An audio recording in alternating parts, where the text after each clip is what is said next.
Imaginez comment faire une place aux vivants autres qu'humains dans la gouvernance d'un territoire et comment leur permettre d'avoir une voix dans les décisions. Le défi lancé en juillet 2022 par l'association IDEO aux 25 panélistes de l'Assemblée populaire du Rhône, toutes et tous habitants du bassin versant, était immense. Nous sommes le 17 décembre 2023. Nous sommes à Lausanne, ville où siège l'association IDEO qui a commandité la démarche. Nous sommes plus précisément dans la salle du Forum de l'Université de Lausanne, à 2 pas du lac Léman, petite mer intérieure qui concentre dans son écrin alpin 95% des eaux du Rhône. Nous sommes à moins de 200 km de son glacier. Après avoir arpenté le Rhône, de Genève à Arles, en passant par Lyon et Sablons, les panélistes sont donc revenus aux sources de la démarche pour cette 5e et dernière session. Le symbole n'est pas mince, car cette dernière session était celle des décisions. Les panélistes avaient 2 jours pour faire la synthèse de l'enquête qu'ils et elles ont menée avec curiosité, assiduité et courage. 2 jours pour peser les mots, sélectionner les propositions et écrire le début du récit de leur formidable travail. 2 jours donc pour, en leur âme et conscience, converger vers une vision commune et faire émerger les contours d'une nouvelle gouvernance pour et avec le Rhône et ses affluents. Un véritable marathon et pas moins d'une 12aine de votes en jugement majoritaire. Dans ce podcast, laissons-nous porter par les ressentis des panélistes pendant cette dernière session de travail, puis découvrons le regard porté par le commanditaire IDEO et les membres du comité de gouvernance et du conseil consultatif. Enfin, allons à la rencontre de pratiques expérimentées dans 2 autres démarches participatives.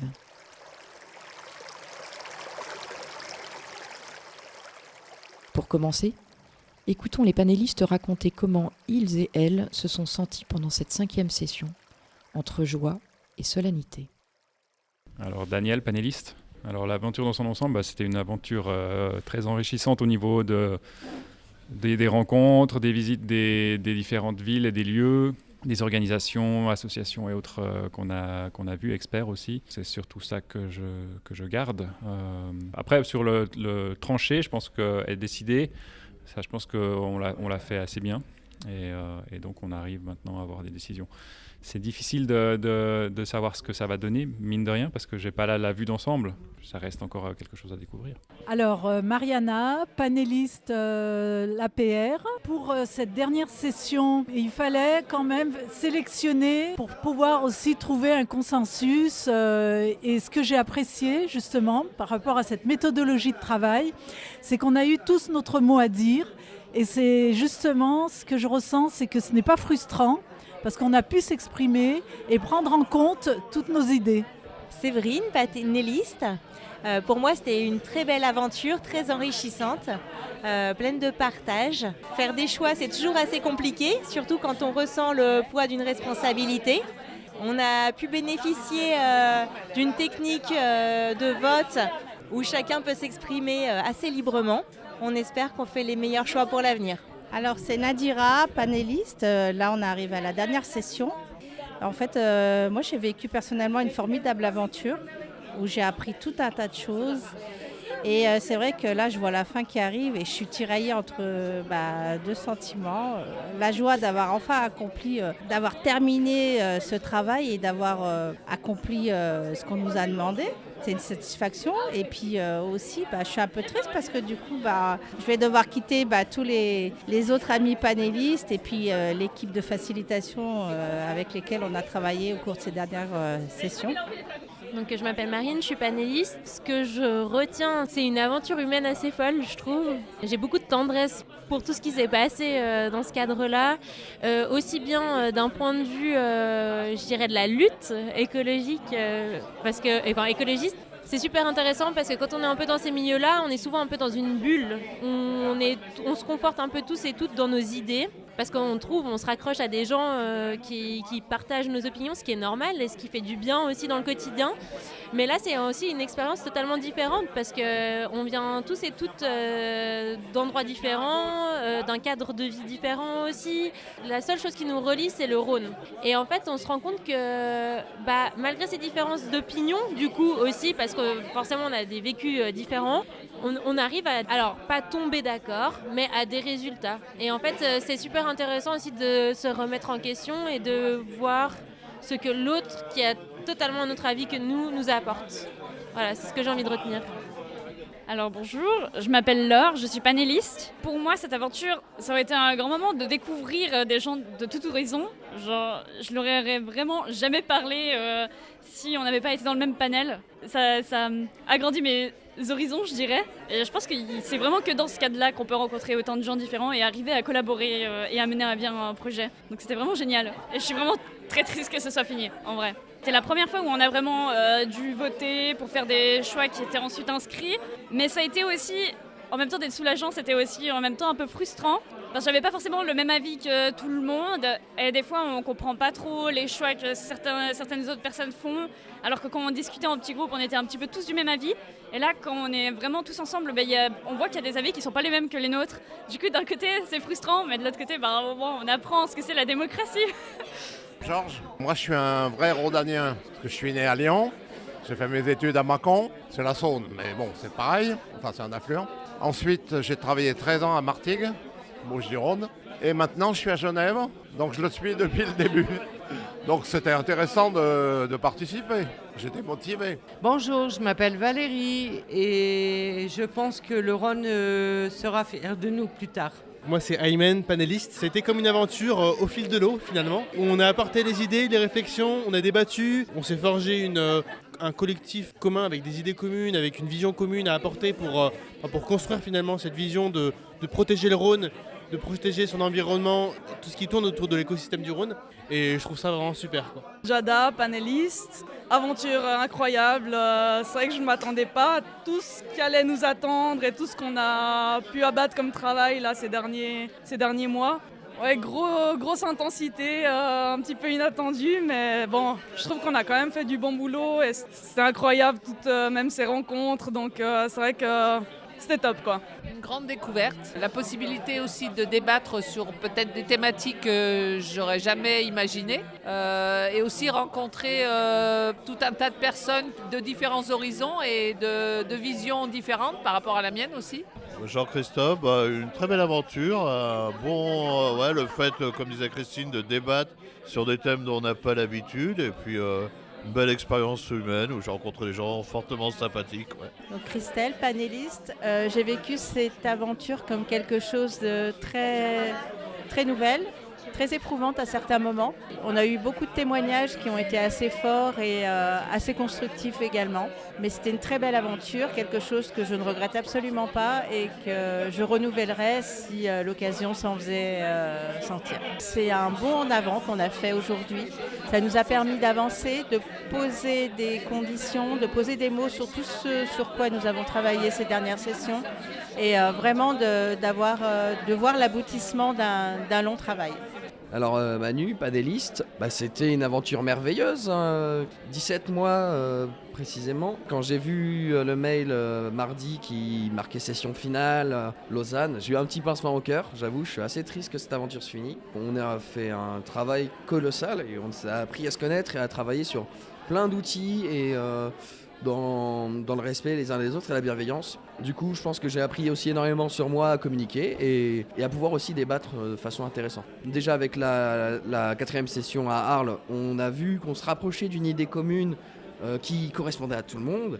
Et là, aujourd'hui, avec toutes ces délibérations et ces votes, on a obtenu, pour moi, un squelette, déjà une colonne vertébrale de ce que ça va devenir ensuite. Je m'appelle Daniel, je suis panéliste. Un peu triste parce que on commençait à tous se connaître un peu de plus en plus. Ça devenait une grande famille entre nous. L'impression vraiment de concrétiser vraiment tout ce qui a été fait, tout le travail qui a été fait en amont. C'est une expérience formidable. Hélène Marquis, 76 ans, Assemblée populaire du Rhône, donc où je viens d'être panéliste, et qui a été une expérience formidable. Je pense qu'on nous considère différemment. On n'est plus un simple ticket, quoi. On n'est pas un pion sur un échiquier, mais là justement on nous demande de donner notre voix. On se sent très impliqué et ça c'est important.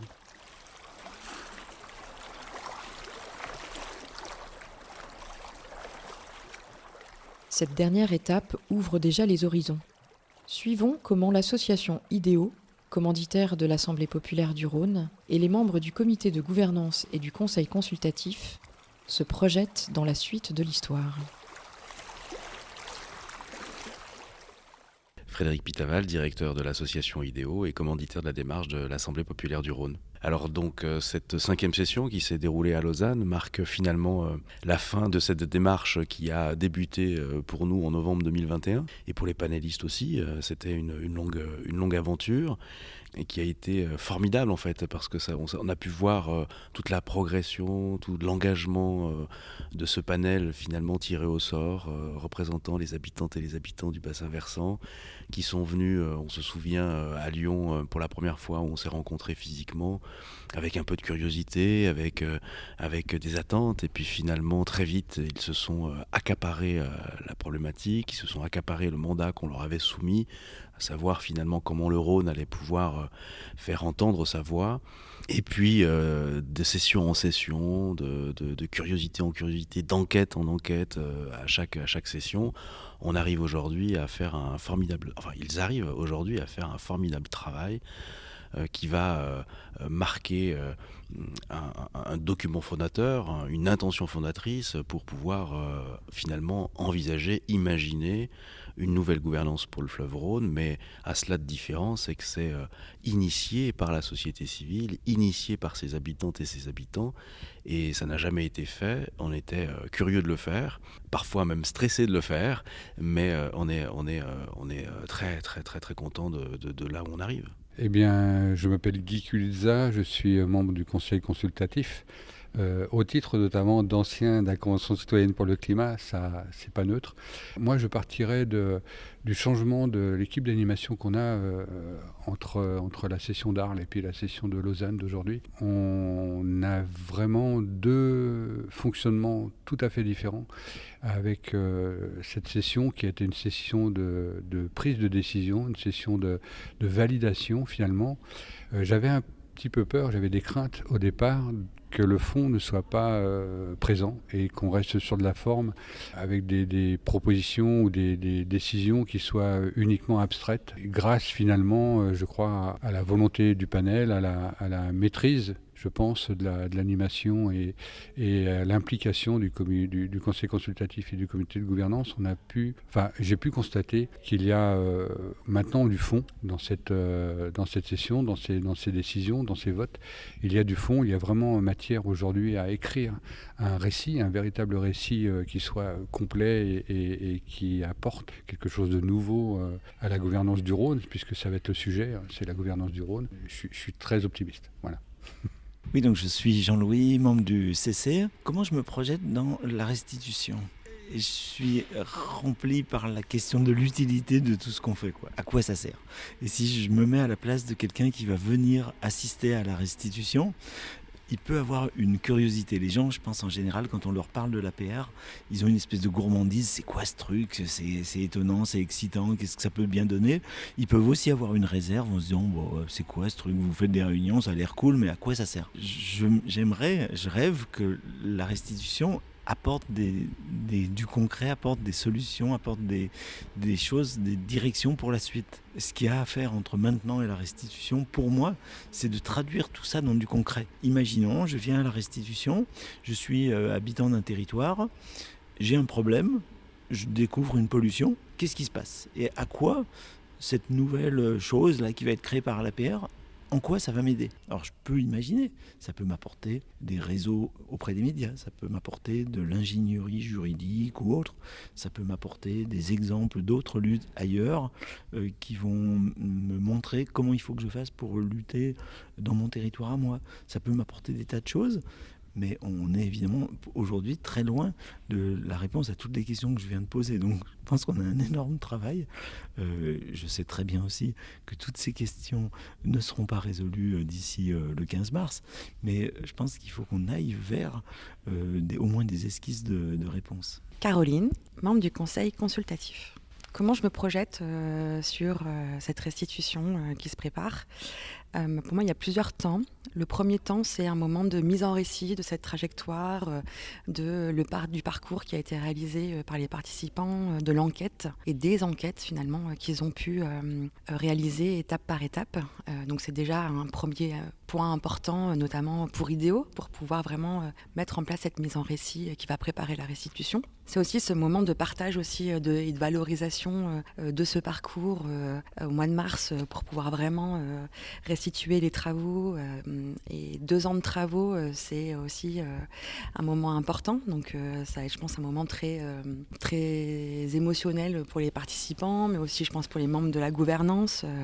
Et ça va être un moment aussi de livrer finalement toutes ces propositions qui ont été réalisées après toute cette démarche. C'est aussi une manière de donner la parole aux participants qui ont suivi toutes ces étapes. C'est vrai que ça, c'est un moment, je pense, de partage entre eux et de pouvoir le partager avec bienveillance avec l'ensemble des personnes qui seront présentes. C'est un moment aussi où les membres de la gouvernance vont aussi pouvoir, je pense, s'exprimer les apprentissages et les enseignements, à la fois la méthode qu'ils ont mis en place pour construire cette étape et ces enquêtes au fur et à mesure, et en même temps de pouvoir prendre cette prise de recul nécessaire qui a toujours accompagné la démarche, avec un esprit à la fois constructif et en même temps critique et réflexif vis-à-vis de ce qui était en train de se construire autour de cette expérimentation. C'est aussi une rencontre, plutôt un rassemblement, parce que il y a eu les sessions à Lyon, il y a eu la session à Genève, il y a eu la session à Sablon, il y a eu la session à Arles, maintenant aujourd'hui on est à Lausanne.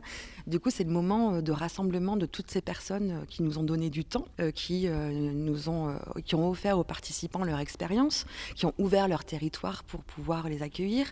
Et ça, c'est un moment, je pense, assez intéressant de pouvoir rassembler tout le monde, et surtout que chaque territoire a participé à un moment de l'enquête particulier, et de voir comment eux, ils vont recevoir finalement cette démarche, et comment peut-être eux aussi vont pouvoir la prolonger en permettant de pouvoir poursuivre cette expérimentation. S'il y a effectivement ce moment de mise en récit, c'est un moment de clôture, la restitution. On est aussi sur un moment d'ouverture,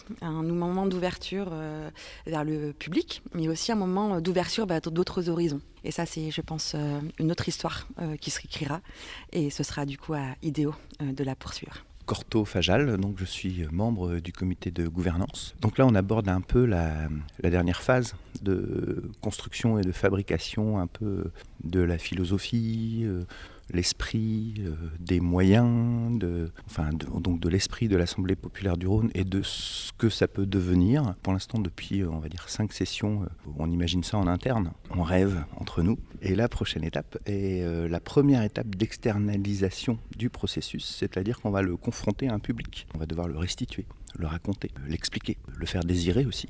C'est revenu souvent sur la table, mais est-ce que c'est utile, etc. Et je pense que dans la phase qui va venir, c'est aussi cette dimension-là qu'il va falloir aborder. Donc c'est ça le challenge. J'imagine que toutes les composantes de l'Assemblée populaire du Rhône doivent être mobilisées, convaincues, pour pouvoir valablement passer cette étape.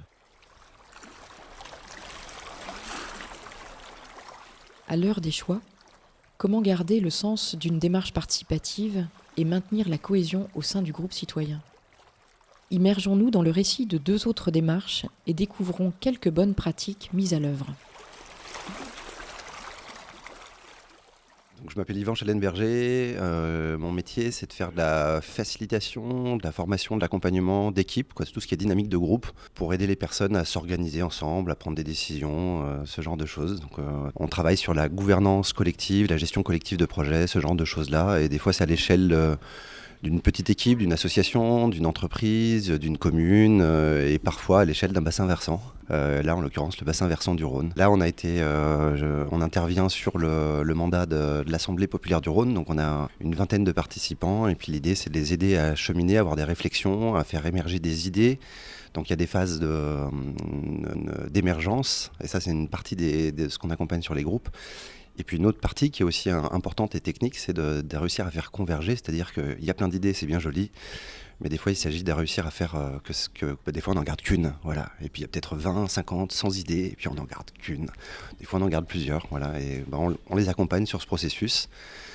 avec parfois des choses qui sont complètement consensuelles, où tout le monde est d'accord, on trouve quelque chose qui met tout le monde pour, voilà, c'est pas tout le temps, c'est parfois l'exception dans certains groupes.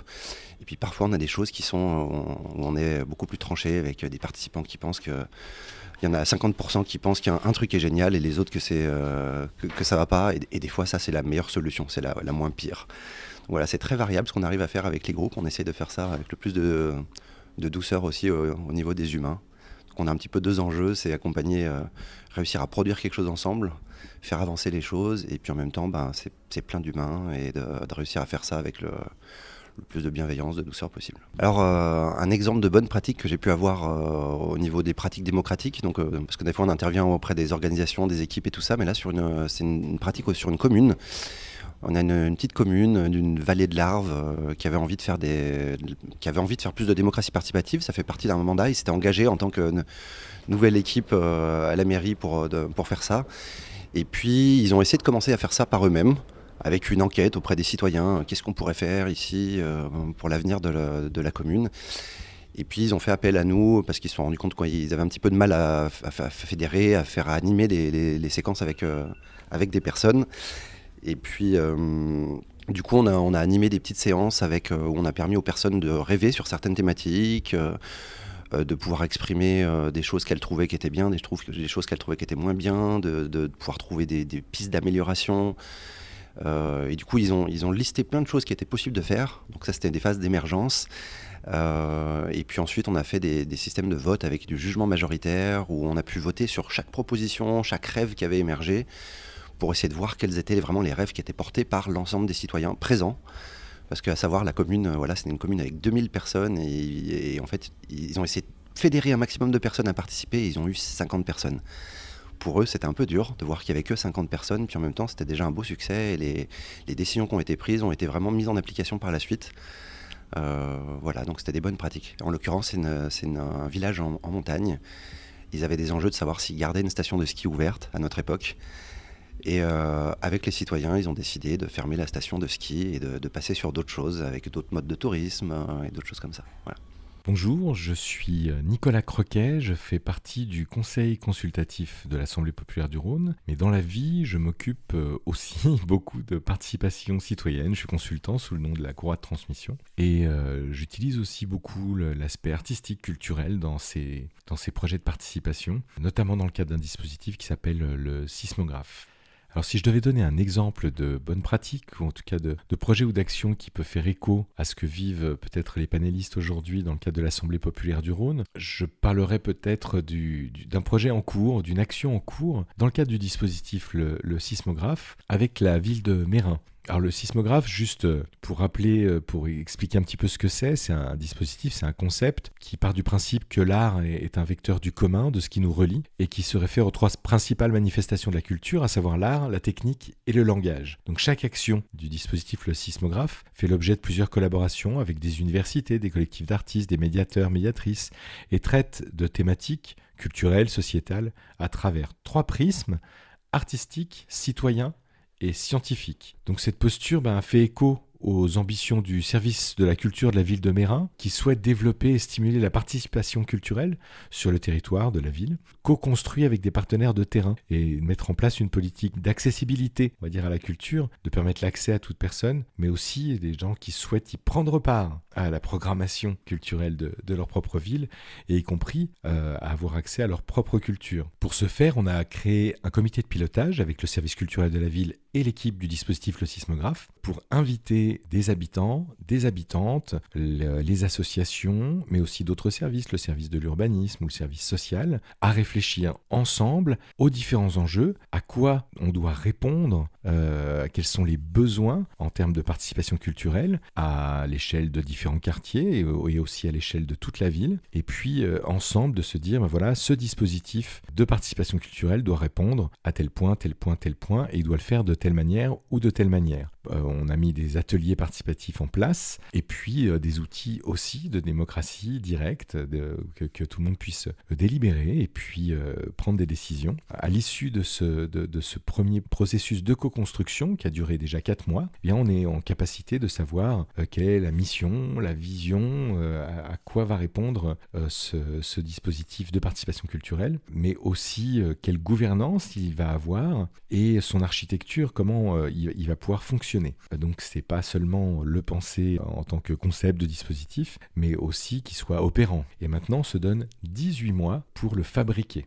Alors ce qui est intéressant et assez rare, en tout cas moi en 20 ans de pratique, je n'avais pas encore rencontré cette volonté-là, cette ambition d'une commune, d'une ville, c'est le temps. La commune se donne 3 ans avec les différentes parties prenantes pour créer ce dispositif de participation culturelle, et ce de manière démocratique. C'est assez rare, les 2 angles sont assez rares, et ça fait écho à l'Assemblée populaire du Rhône, qui là aussi s'est vraiment donné le temps de la réflexion avec ces 5 différentes sessions, puis une restitution. Le temps de l'expérimentation, pour moi, ne peut pas être compressé, et on ne peut pas créer ad hoc un dispositif démocratique, une nouvelle gouvernance, répondre à différents enjeux, avoir un projet apprenant en quelques mois. Ça deviendrait forcément très descendant comme décision, ça viendrait forcément des institutions. Et si on veut vraiment prendre le temps de la participation, eh bien, il faut penser les choses sur plusieurs années et se donner et les moyens et l'ambition de le faire.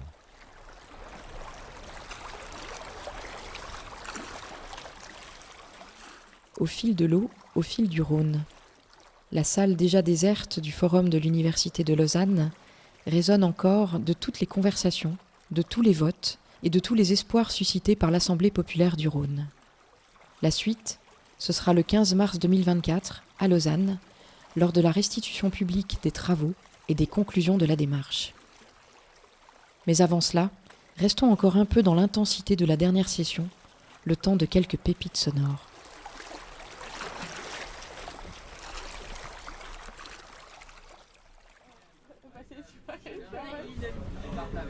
Il a du mal à dire. Ah ouais. Ce qui est ressenti, c'est que ça explique. Là, on fait 2, 4 pas ensemble, plus Après, ça dépend aussi de Noël. Et je crois qu'il a fait une boulette. Et je crois qu'il y a un super sympa. Oui, il m'a aussi. Il a fait un. Du coup, au final, donc vous allez pouvoir faire émerger des propositions de valeurs et principes. Au final, on va garder les 5 meilleurs. L'idée, c'est pas d'en avoir une liste kilométrique comme ça, parce que je ne sais pas si vous avez vu hier quand on a fait la vision, cette gouvernance, qu'est-ce qu'elle devrait avoir, les personnes qui s'impliquent dedans, qu'est-ce qu'elles devraient... quelles sont les choses très importantes pour cette gouvernance. Voilà. Si on peut regarder ça. C'est vert, et si vous pouvez mettre des couverts sales, vous les posez sur la table dehors, vous avez pris les couverts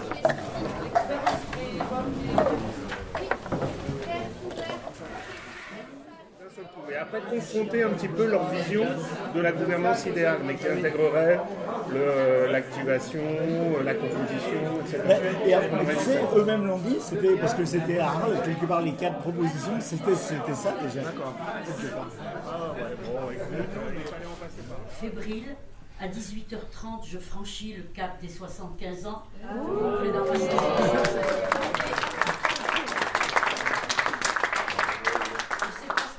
Me réserve, mais je me dis qu'à 100 ans, excusez-moi l'expression.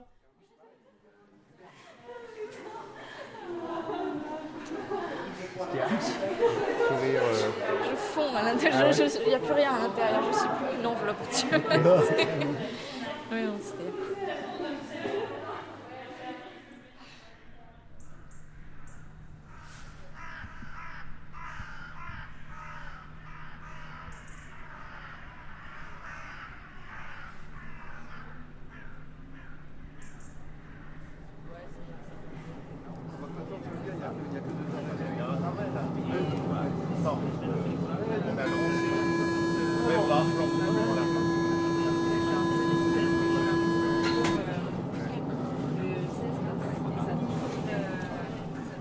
Ensuite, il y a une étape de vote consultatif. Donc, chacun va pouvoir être amené à faire des propositions, à savoir qu'on veut élire 4 personnes.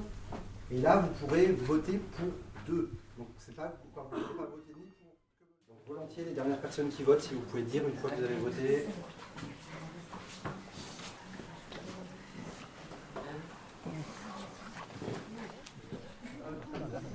Je propose des fois face inverse. Ouais, c'est nul sur les photos, mais. Hello. Pas de raison.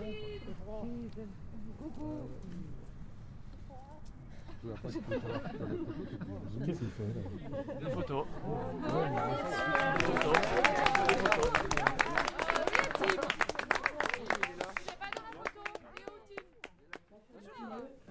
Moi, je suis très touchée.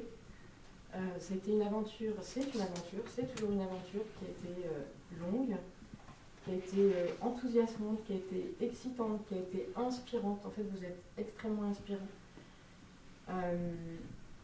L'aventure, elle est à plein de niveaux, elle est avec vous, le panel citoyen, elle a été aussi dans toute la construction avec le conseil consultatif et le comité de gouvernance, avec les équipes de facilitation, avec toutes les personnes bénévoles de l'IDEO. Et en tout cas, moi j'en retiens une richesse de rencontres, une richesse d'apprentissage et une gratitude énorme vis-à-vis de toutes les personnes qui ont œuvré, gravité, travaillé autour de cette aventure. Prochain arrêt, Lausanne, gare. Connexion avec le métro M2 et les lignes CFF. Je me rends compte qu'en fait, peut-être sur mon lieu de travail, on m'écoute pas tellement après que j'ai partagé une expérience où là ma voix a été entendue. Gardez ça, répandez-le et dites aux gens que c'est possible de faire différemment. Merci beaucoup.